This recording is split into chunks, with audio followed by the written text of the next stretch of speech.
Kroger's. I don't know. I know it was a grocery store. We see a car from a distance. It looked like a guy was dropping his gal off to work. So I tell him, I'm like, oh, yeah, I'm gonna pull up on them right there. I turn. I said, when I pull over in front of him, you know what I'm saying, jump, you know what I'm saying, he ain't got no mask. So we, skirt. As soon as I pull over in front of him, my guy jump out. He up on him. The dude popped the door.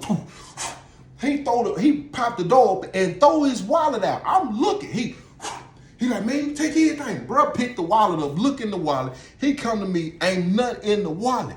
Now, see, let me tell you something about the street. Let me tell you something about the streets, what it do to your mental, what it do to your spirit, what it do to your heart, what it do to your soul. You know what I'm saying? When it was something about seeing the fear in the person that perpetuated the wickedness within me. It's something about, it's just like bullies. Bullies feed on fear. They feed off of the fear of people. So the minute, it's just like a dog. If you go around certain dogs that's kind of aggressive and they sense that you fear, they'll get more aggressive because they sensing you scared. It's the same way in the streets. It's the same way in the penitentiary. The minute they sense, oh, that's a weakness right there, they gonna come down on you even harder. So when I peep that, I get out the car. When I get out the car, man, let me see that. I get, man, what a bread at? Man, I swear. I told my homeboy, I said, I'm gonna pop him. But I only wanted to pop him because of the fear that was coming off of him. It ain't had nothing to do with he ain't had the money. It was the expression. It was the fear, point blank period, that was feeding whatever there was within me. So I'm like, my homeboy, no. He don't give a, he ain't had no money. If I ain't mistaken, it might have been $5, $10. It really wasn't nothing. So we get in the car, we get in the truck, pull off. I turn around, bust a U-turn. He think he popped the door, throw the wallet back out again. I said, oh yeah, he was terrified. Listen to me, and I don't agree with that lifestyle. Commercial break me real quick, please. Because you got to keep in mind, at the time, I'm 15, 16 years old at the time. And the lifestyle that I was living at the time, for some reason, you seem to think you invisible. You seem to think you know it all. And for some reason, you don't think you can go see the Most High.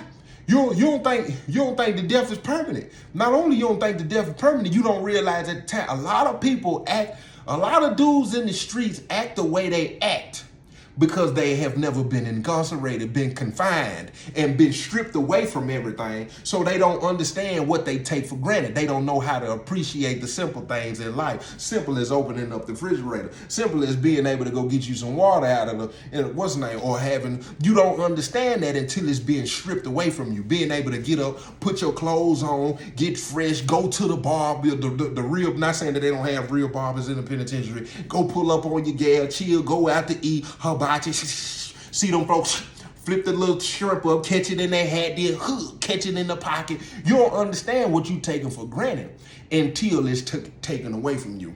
There's a lot of youths out here right now running the way that they run, acting the way that they acting, flashing guns, throwing up gang signs, doing this and doing that because you ain't had it stripped away from you yet. So you thinking it's cool and you thinking it can't be stripped away from you. So look, so when we ride on by him, it's my turn. It's my turn now. It's my turn. So when my homeboy driving, I'm in the passenger, we on the highway. It's a dude, I said, oh yeah.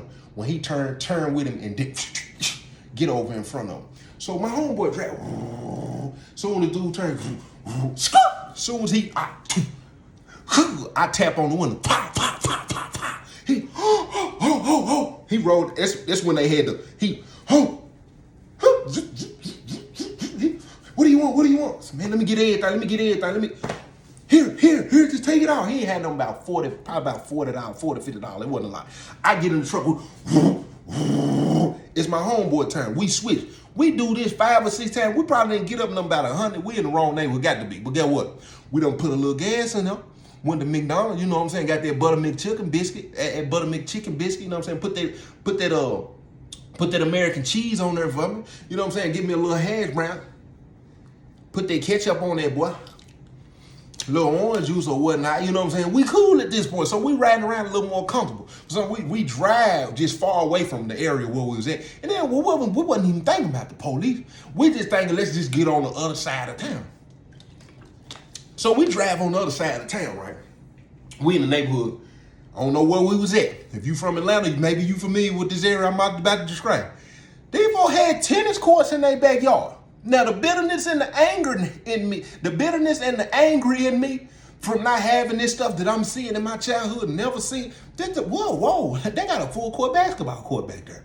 They got a swimming pool. Them folk got volleyball. Them folk got sand back there. Well, they deserve this. They deserve it. That's how I felt. That's how I felt about dudes. Another commercial break, please. That's how I felt about dudes who was in the streets who didn't belong in the street.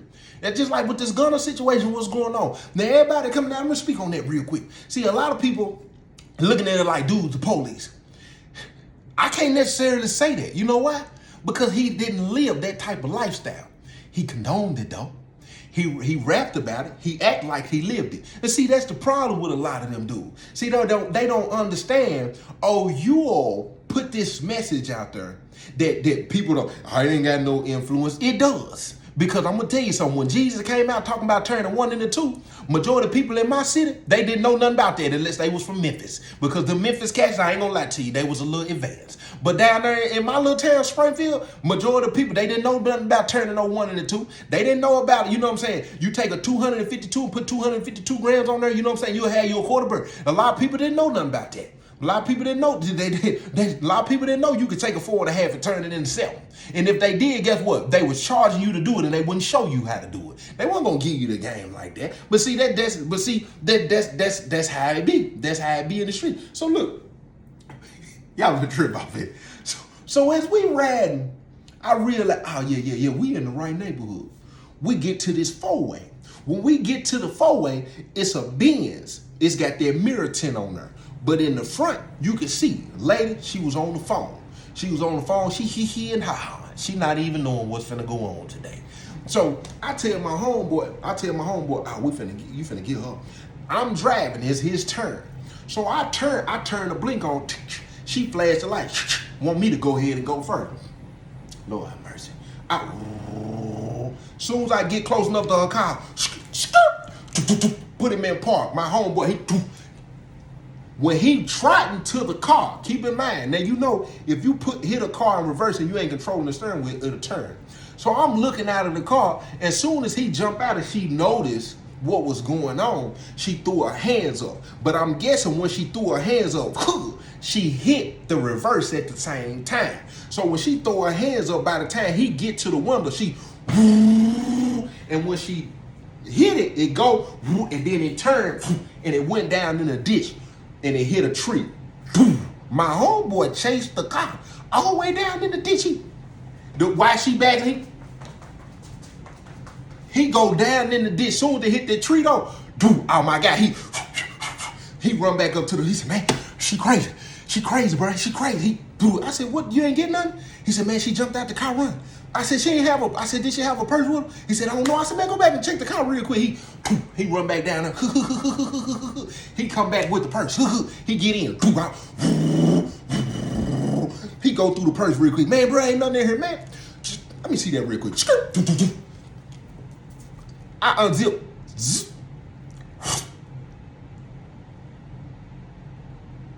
Jackpot. 1,500 on the nose. I don't know if she was finna go drop this or what, but she ran around 1,500 K. My guy said, oh yeah, we finna split that. Yeah, we gonna split that in just a second. We gonna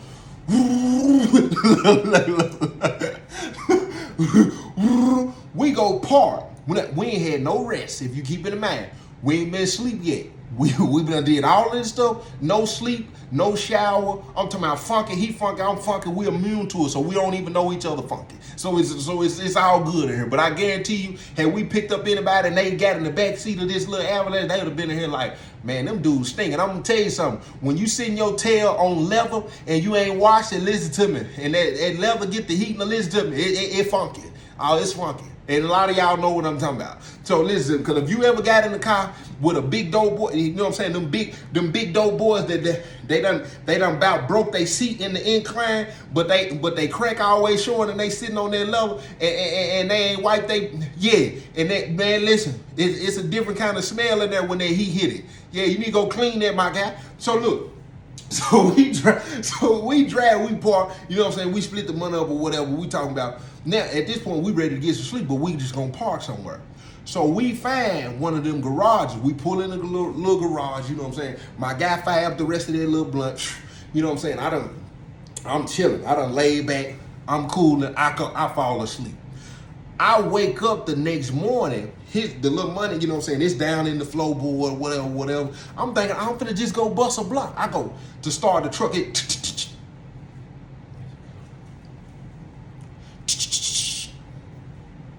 try that one more time. I was so high, I turned, I smacked him in the chest. Man, what's up, bro? I said, man, what you doing? I said, man, you ain't turning. He said, man, I ain't even gonna lie to you, bro. Man, bro, I was on that dro, man, listening to the music, man. It just passed out. I said, man, the truck dead, bro. He said, man, we go get somebody to charge it, man. We got money. He leaned down to pick the money up. He leaning down and picking the money up. I said, man, come on about the truck. So we get out the truck. We walk around. We in downtown Nashville. This when they had the underground mall at the time. So we go to the underground mall. We do some shopping. Get what we done did. We done changed clothes without even taking a shower. We got the same boxes on. Dope boy status in effect. Listen. We done put on clothes. We walk around. My homeboy had his hair up in a ponytail. We called him Flip because everybody used to say he looked like Flip. So my guy trying to get his hair braided. We get to asking people. They tell us there's some Africans out here. We go to the Africans. The Africans telling my guy they gonna charge him $100 to give him some straight back. Yo, my guy said, I don't care how much money we got. I'm not getting these folks no $100 for no straight back. So we come out of there. Now we trying to find somebody that, you know what I'm saying, to give us a boot. We get to ask this and then we run into this dude. So my guy get to telling, we was like, yeah, my homeboy got the big boy avalanche truck on the 24s, you know what I'm saying? But the battery died and this, and he was like, the cabs around here, they'll give you a boost, you know what I'm saying? You just give them a little bit, they'll hook you up. You ain't even got to worry about it. So he was like, man, where the truck is? So he walking with us to the truck. You know what I'm saying? He done got to telling us about the A. We done told him we just got here and this and that. And we seen, he's like, oh yeah, that probably was Club Envy, this and that. He told us it was some scooters we seen. He was like, oh yeah, you can buy them, they cheap, but this and that. So he just get to walking with us and kicking it with us. We get to the garage. He run into somebody he know before we can even stop a cab. Dude was like, that ain't nothing. I got the jumper cables in the back. He pulling in. Dude done jumped in the truck with us. He riding around with it. He done got real comfortable, real quick. Before you know it, he in the back seat with the remote control. I didn't know they knew nothing about pistol in the A, but at the time, he bumping that pistol. You know what I'm saying? The song gonna come to me in a minute. I remember he was bumping that pistol though. It ain't cool to snitch. It ain't cool to snitch. That right there. So look, so he playing. He in the back seat. He sitting in the middle. He. So eventually, we done told him, you know what I'm saying, we need somewhere to stay. He was 18. He was old enough to get a hotel. So he take us to get a hotel room. When we go get the hotel room, he's still riding around he's smoking with my homeboy. When we go to the store, we buying this stuff. He doing too much. He got to roll. He got to get up out of here. So I'm looking at my homeboy looking at me and my homeboy looking at each other. I can tell we reading each other. Man, yeah, he got it, bro. I said, hey, my guy said, I said, man, I'm gonna have to drop you off. I'm gonna go pick my brother up, right? He was like, just tell your brother I'm cool. I'm doing that. I said, nah, my brother, you know what I'm saying? He in the streets, you know what I'm saying? He don't like new faces. He probably gonna be tripping, you know what I'm saying? He ain't trying to let you see who he is. He was like, I said, see, exactly what I'm saying. You already answered me. I was like, he was like, you could just drop me off at the same spot, you know what I'm saying, where y'all found me. He was like, man, I'm gonna be right there all day. Y'all just come back through later on, you know what I'm saying, scoop me up. He was like, I said, that what's up? He said, man, y'all gonna come back and get me for a year? We're gonna come back and get you. We most definitely gonna come back and get you. I'm finna drop you off. We finna go to this hotel. He don't have no idea who he in the truck with, family. Family, we are on it. There's an illegal weapon in here that is stolen. We been on a, listen to me. You better be lucky we letting you up out of here. For real. So we drop him out, right? I couldn't find the hotel room. I couldn't find it. I'm driving around. I could not find the hotel room. So now we done decided he gonna go ahead and take a nap. We're gonna switch it, and then I'm gonna take a nap. As my guy's sleeping, I'm riding.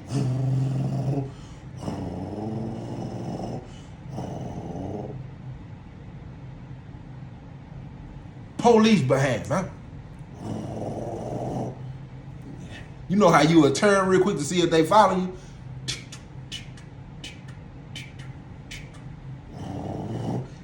He turned. I said, okay, let me hit him one more time.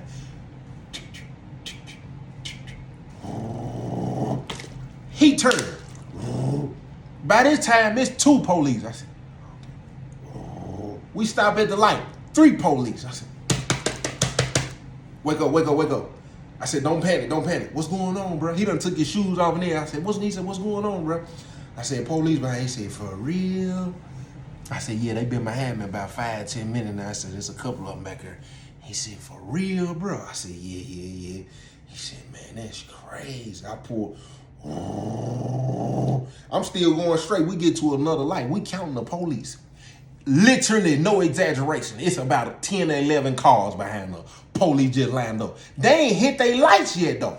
So we at a 4-way, and it's 2 police cars come down from the left to the right. This story that I'm telling you is in this book right here, The Life of Boo Baker. And if you already read this book, get in the comment section and say, I remember reading that part. It's in the book. So we driving, we at the light, they coming down. And as they getting close to the light change, I got the light turning like I'm finna go left. I'm really finna go straight. So I turn like I'm going left. As soon as I go, this police car right here coming from the right, he tried to cut me off. When he cut me off, I stop enough to turn and go around him, which somehow he ended up basically blocking the car. Because when I'm going around him, he tried to back up real quick. So I get around him. He blocked the police, which gives me a little head start. My guy, man, go. I'm talking about my guy said, boy, you Jeff Gordon ain't you, man. He ain't got nothing on me. He said, man, find the interstate. You ain't got to worry about that. That's what I'm looking for. I see the interstate. It's another avalanche. It was blue. He had them 24s on there, though. He getting on the same time as me. I turn, the avalanche go 2 wheels on him. I'm talking about like I had them switches on there in Cali. I hit the brakes, boom. The avalanche move out of the way. That was another blessing. The avalanche, it got the police stuck too. The police stuck. They can't get by the avalanche. We jump on the E-way. That's what they call it in Memphis, I think. The E-way, you know what I'm saying? We jump on the E-way, right?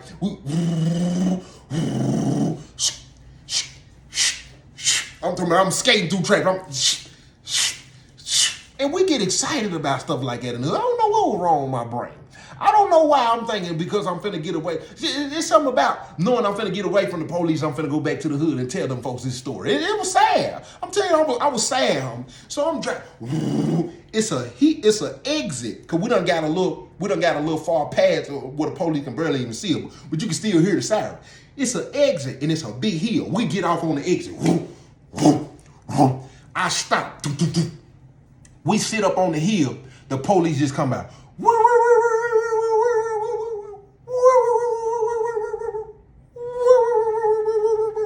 And then they coming through. Don't none of them get off the exit and see him. My guy, I said, man, get that. He popped the glove. He pitched the gun to me. I pissed it back at him. He pissed it back at me. I rolled down the window. Pissed it out the window. I said, man, I know what I'm gonna do. He said, what you finna do, bro? Backed up. He said, bro, what you doing? I come back up the hill. I'm going towards the traffic that's coming towards us. He said, bro, what you got? We not going the same way as the police. The car. My guy said, man, what you doing?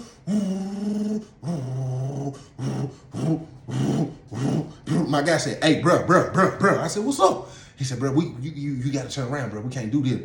I ain't even gonna lie to you. Listen, that was the one time where he did not agree. I'm glad he told me. Because listen, I would have drove up the interstate as long as I could. I said, you know what? You right. We bust a U-turn in the middle of the interstate.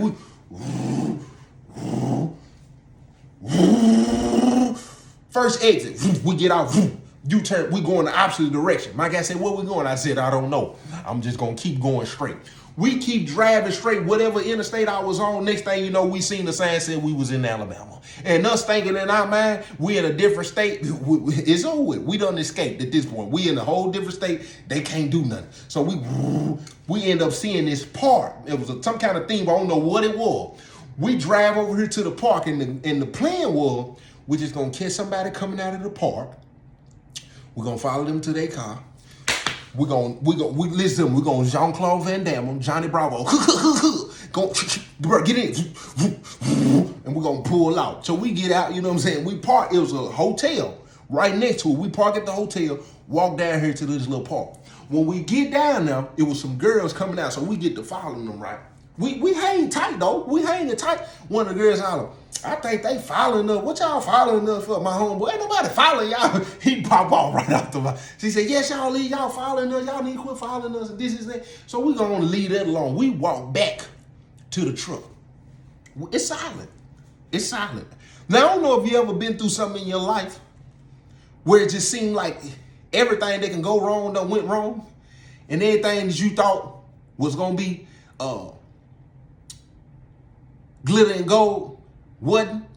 I don't know if you ever been through that. And then you just sit and you inside your head, you contemplating like, man, this is crazy. And you don't even want to say it out loud because you wondering if you the only one feeling how you feeling. You know what I'm saying? You got to see it through, my boy. It's one of them moments, you know what I'm saying? You seeing the mission through, but really in your head, you thinking, this is stupid. Like, what was I thinking? Like, that's crazy. Like, am I the only one thinking this right now? That's how I'm sitting here thinking, man, we tripping. I don't know what I'm thinking. I'm wondering what my homeboy, I ain't finna say it, because then my homeboy might be like, man, you tripping, bro. Ain't nobody on there, man. Gonna start the truck up, man. I don't know what he gonna say. So, finally, I look over at my guy, you know what I'm saying? This really where I'm looking at him, he looking at me, we looking at each other, actually come from. So I look over at my guy, right? My guy, I'm looking at him, he looking at me, we looking at each other. My guy said, man, well, I ain't finna cry, is it? He said, man, I wanna go home, bro. Get what I said? Man, me too, bro. I didn't cry though. He said, I wanna go home, bro. I said, man, I wanna go home. I said, man, me too, bro. Me too. He said, man, how we gonna get there? I said, I don't know. He said, man. I said, man, look, listen, we got plenty of gas money. We're gonna have to figure that out. We drive to the gas station. Just so happened, a truck driver, 18-wheeler pull up. My guy, he in there. When the truck driver pull up, he getting the gas. I get out. I said, hey, sir. I said, man, you man. I said, man, how you get to Nashville, Tennessee from here? He said, oh, man, I think it's I-6. You get on I-65, north I-65. So whatever he said, you get on that interstate. He said, you just keep driving straight. You'll run right into it. I said, I appreciate that, sir. He don't know who he talking to. We get in the truck, drank the little apple juice or whatever it was, bro, went in there and got, you know what I'm saying? Them grandma cookies, you know what I'm saying? We'll pull out. We pull out. We driving. Keep in mind, I've been doing all the driving at this point. I'm tired. He done took a nap. You know what I'm saying? I done drove the high-speed chain. I done did it all. Listen, I tell my homeboy, I said, look, I'll let you drive for a second. You know what I'm saying? I'm going to get over. You know what I'm saying? We need some gas. Pull over. Get some gas. I jump in the back seat of the truck. You know what I'm saying? I lay back. I don't know how long I was asleep. All I know is that he woke me up. And before I even realized what was going on, I noticed cars were. He said, man, bro, we out of gas. I said, what?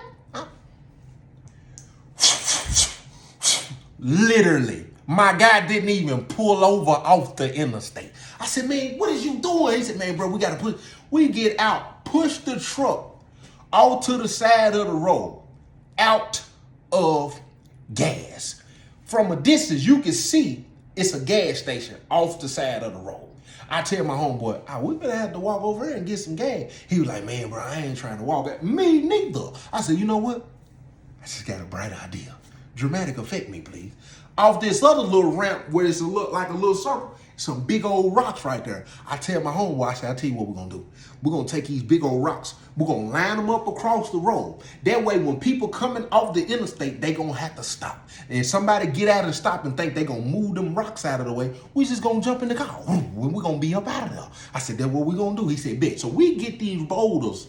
I'm talking about line them up across the road. I'm talking about in a line. Them folks will come around there. I said, oh yeah, they most definitely gonna have to file an insurance claim. That tore something up.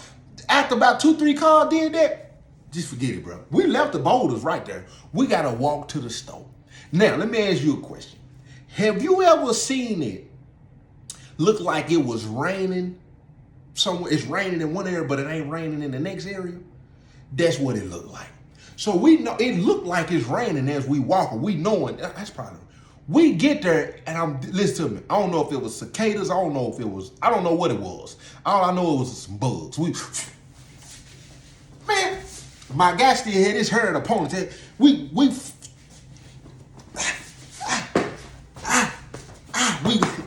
We take out running through the booth. We get to the store covered in bugs. When we go into, we go there,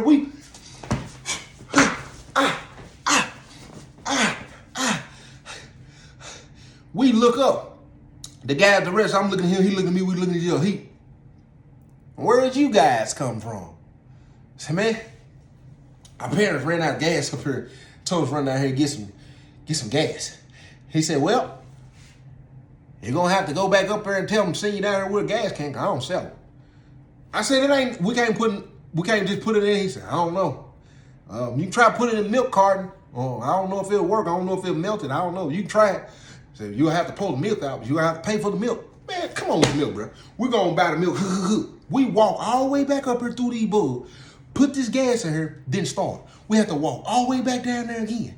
Put the gas in there, walk up here, truck start. We drive back home. We parked the car at the Rivergate skating ring, wiped it down, right? Get our stuff out of the truck, walk. Get on the phone. He called his gal who he was messing with at the time, who I eventually ended up dropping pig on her too. I'm gonna drop that story on you too. So he called her, he talked to whatever. I called my homeboy say, man, come pick me up in that truck. Everybody know y'all. You ain't gotta worry about it. Yeah, we want it. Everybody know. Everybody know we got the truck, my guy. We walked to my homeboy gal house. He was already arguing with her on the phone. She opened the door. Now, because I already know he the one. She already talking crazy to me. I'm being calm because I'm trying to get back home. We done did too much. We get in the house, I go in the bathroom, pop the door, give me a rag, washed up real quick, brush my teeth with her tooth or whoever toothbrush. I feel like I ain't brushed my teeth in 2 days.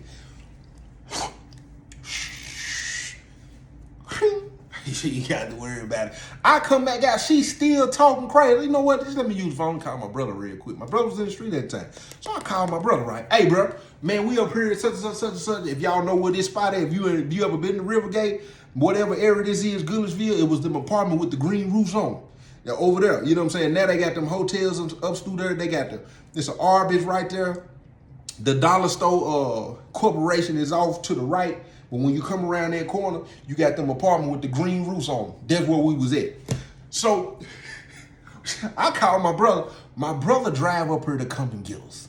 She talking crazy to me the whole time. I can't wait for brother to get here. I walk out of the apartment, go down because I hear the horn blowing. I'm thinking it's bro. It's him. I trot back up the steps. When I come back up the steps, my stuff is outside the door. Hey, I'm calling Metro right now because you got him messed up. I'm knowing him. I run back downstairs to get my brother. Tell bro, man, bro, trip. He like, man, come on, let's go up here real quick. We go up here. I get to kicking the door. We ain't got no alibi. We ain't got no story together, no nothing. She talking about she calling Metro. And the whole time my homeboy ain't even standing. I'm trying. By this time, the neighbors and stuff started coming out. Bro, man, come on, bro, let's go. Come on, bro, let's go. We get in, you know what I'm saying? My brother, he drove the Bonneville up there, you know what I'm saying? He got the Bonneville with the 412s in the back, you know what I'm saying? With the 10 on it, you know what I'm saying? With the maroon seats in there, you know what I'm saying? That thing, you know what I'm saying? With the bass knob in there. We pulled out, crying. We drive back. I'm staying in my brother, girlfriend, mama house. This is around the time I got a child on the way at the time. She finna be born in probably 2 or 3 weeks. I'm telling my mama, because I got a court date coming up for the Mitsubishi truck we stole when we went to the bando. I got a court date coming up in a couple of days. I'm telling mama, I'm not even going to that court date because them folks is finna send me off and I'm finna get hit with this charge. I'm just gonna wait until Samaria is born. At first, my mama was with it, and then these folks, I can't remember if I don't think I hit the news that time, but somebody told her I had a shoot the, I was armed and dangerous because of how we took the truck. So my mama worried about the police seeing me or whatever. You know what I'm saying? I'm gonna stay until I let her talk me into coming to the court date. And of course, my homeboy not only told him about the Mitsubishi truck, he told him everything. He also told him everything, but he didn't tell him about his mouth. I still be wondering to this day. Because I'm going to tell you something. But we end up getting locked up. Let me stop that right there real quick. We end up getting locked up. That's when I did the 10 months for this. I went to Wilder. It's a YDC. It's called Wilder. It's in Somerville, Tennessee. If you ever been to Wilder, then you know I was on dorm 8, which is an aggravated dorm. You got dorm 8, then you got dorm 6, and then you got independent. Then you got what the youth said, and this and that. Then when you first come in, I think you go to Guild 2, and that's where you got to wear the orange before you get, you know what I'm saying, acclimated into whatever the system. That's where I was at. They still got it to this day. Matter of fact, I need to find that email because they asked me if I would come out there and speak. I'm going to go out there and do it. I need to find that. But look, I've always wondered, I'm going to speak on this and then I'm going to get on up out your way. But if you ain't got the book, I need you to do me a favor. Go get the book. Go get the book, jtb3.org. I got both books on sale for $25. But listen to me, check this out real quick. Speaking on the Gunna situation, see, Gunna, this is the thing. He portray a life that he did not live. And that's kind of to what measure you give is what measure will be given back to you. Pressed down, shaking together, and running over. See, that's what a lot of people don't understand. I'm gonna tell you something. People don't understand. Manifestation is a real thing. What it is that you putting out, I promise you, it's gonna return. You putting all of this stuff out into the. It hits you because you never thought it would hit you, but probably because of the money that you had, the status that you had, the popularity that you had, the access that you had, the authority, the power, whatever it is that you thought you had. Then life hits you, but see, a lot of people don't take the time to realize that it's the Most High trying to get you to see you have a bigger purpose in this life. Sometimes people don't understand chastisement; they take it as punishment. And if chastisement means you sitting in prison, then it is what it is. But your life has not ended. And see, that chastisement for Gunna in this situation, what it look like? Well, you need to understand you have influence on people, but you don't live the life that you're portraying, that you talk about, that you want. You don't live. Matter of fact, you've never experienced it. And I'm gonna tell you, some dudes like me who actually live that life. That's why I can't stand them rappers, because I lived it. In it. Now, did the music have an influence? Of course, but I was living that way. Period. You know why? Because that was the hand that I was dealt. It was. You know how many dudes out here who don't have to live like that and they choose to live like that? It's plenty of them out here. But me on that was my environment. If you go through and you watch them videos where I done spoke at churches, I said I thought everybody was living like that. You know why? Because that's all I saw. And now when it hit like that, that's what's going on. And see, in this situation right here, where my homeboy went down there and told them, my homeboy was, even though he was in this environment, my homeboy wasn't really never street. My homeboy was a pretty boy. Still to this day, love him to death. He really wasn't never street. A lot of stuff that he did, he done it because he didn't know how to say no. It ain't because it was in his heart. It ain't because that's really how he saw life. It was because peer pressure is a real thing. There's a lot of dudes out here who think they got stripes and street cred because they did something they were scared to say no about. They don't make you a street dude, because if it came down to it, when you behind them closed doors, it's gonna show that you ain't cut like that. Or if you by yourself, it's gonna show that you ain't cut like that. Cause I got another story where he got caught slipping one time. He was driving my car. It was somebody's house we broke in, and he went on and he chased him in my car. He ended up calling me panicking, and then I had to go cover for him. I got 2-3 stories like that because it never was in him. I could tell the difference between him and one of my other homeboys, cause my other homeboy called me, man, I just had this. He ain't calling me to ride. He gonna take care of himself. If he gonna go hit a lick, he gonna go do it himself. If he ain't got to have me. Now, will he call me to say he got one? It's because we see eye to eye. It's a difference between a street dude who a street dude versus a dude who hanging around people who street and he a yes man and he don't know how to say, no, I don't want to do that, because he don't know the response that's gonna come from the street dudes. It's just like you in the cafeteria, right? And you come in and you sit down with a table with a bunch of people that you know you ain't nothing alike, but you will talk like them, you will walk like them, you will try to dress like them, you will talk about, you will do the locker room talk and all of this stuff, but really you are not being yourself. And then when something go left, you realize that's not who you are. It's not who you are. But look, that's it for today. You know what I'm saying? Y'all be cool. How y'all be cool? I gave y'all an hour 10. Cash out me $1. Okay, so boom. That's it. Hour 10. I'm gonna see y'all Monday. I'm finna enjoy the weekend. Y'all be blessed.